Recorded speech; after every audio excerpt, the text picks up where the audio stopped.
What's happening, people? Back with another reaction, back with some more Jennifer Rush, and we are here to begin the next chapter in this larger journey. As always, big thank you to Darren, who has provided 3 additional albums, and the next one in the chronology is another self-titled album, this one from 1992.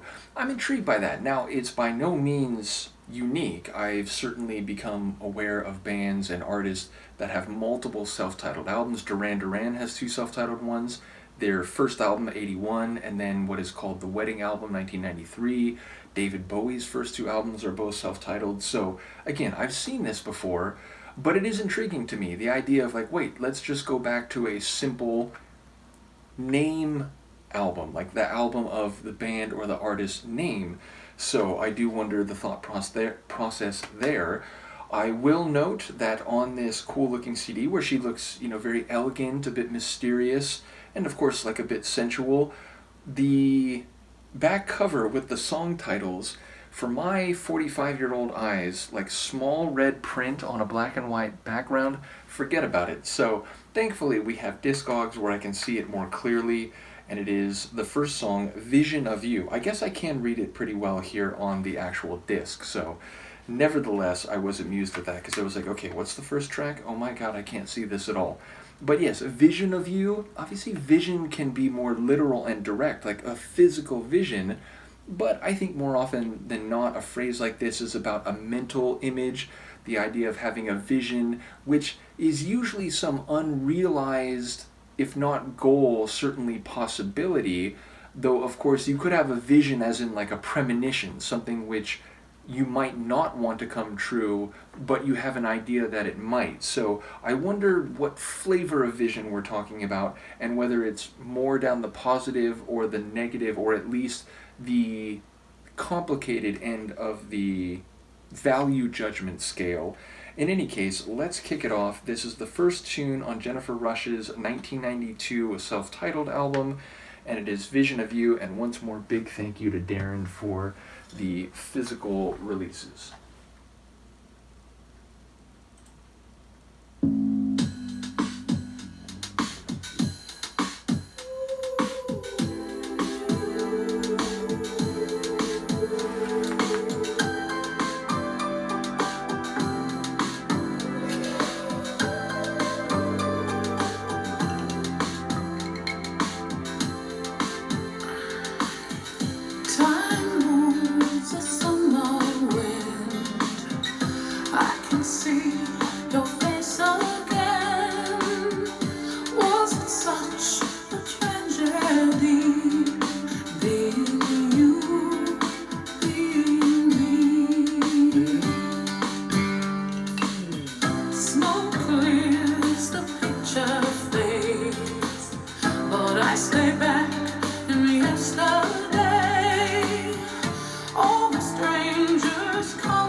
this really celestial organ in there. It's subtle, but it's interesting. The sonic stylings, before I get to the lyrics, and of course Jennifer's vocals, when it started, it's like, oh, kind of has that early 90s pop meets R&B type of feel.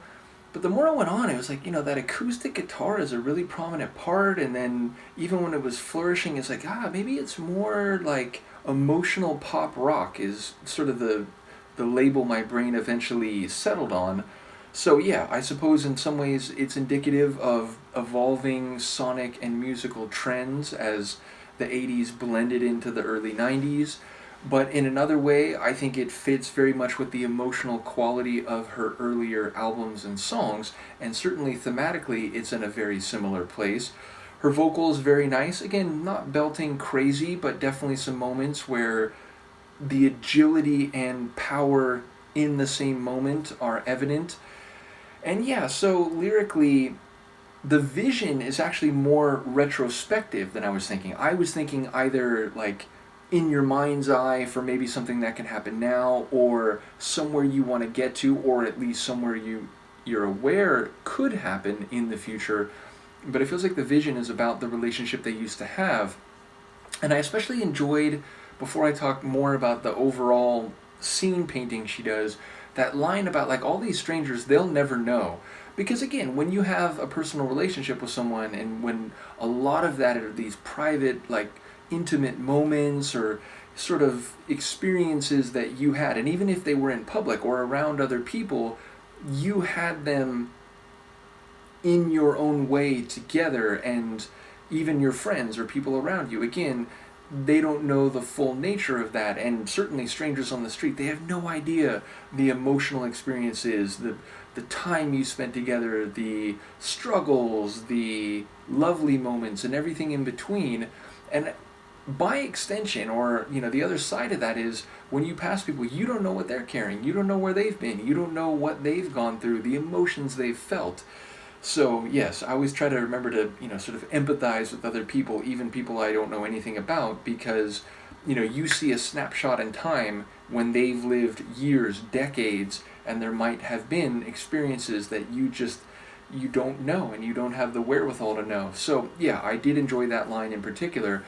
But again, the idea that this candle, it burns so bright and it casts this big shadow on her life. So now, even though they don't seem to be together anymore, she's still thinking about him. She's still with that vision of what they used to be, and thinking about the intensity, the passion, which again, the light, when the smoke has cleared, which, the burning passion that you might feel, well, that's going to leave smoke even after it's no longer there. And as the picture fades, which again is more or less a direct, we took this a long time ago, we're not together, the image is still there, but it's faded, which inevitably makes me think of Thompson Twins, the picture on the wall all tattered and torn. Though that one is funny, right? Because that turns out like, oh, it's just one of these games that we play. Oh, it's like, oh, so they're still going on. Whereas I don't think that's the case here.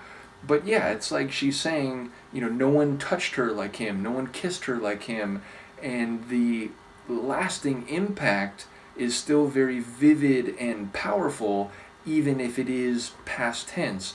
So yeah, it doesn't sound like she's like, oh man, we got to get back together, but it also doesn't sound like she's like, hey, you know what, I'm going to move on, or I'm just going to put you out of my mind, or find someone to fill that void. So she's very much still with him in mind, this vision of him. But yeah, again, it doesn't sound like they're on the verge of getting back together. So yeah, a very powerful tune emotionally, and again, well articulated vocally. And I did enjoy the sonics, which, as I said, seemed to blend a bit of that early 90s, like pop artist goes a bit R&B, but also with a folk rock, or at least acoustic guitar-led pop rock sound. So looking forward to the rest of the album. Once again, big thank you to Darren and to all those who've been enjoying this deep dive. And again, I will continue to go through video reactions for Jennifer over on my Patreon. Let me know what you think, and I will see you next time. Peace.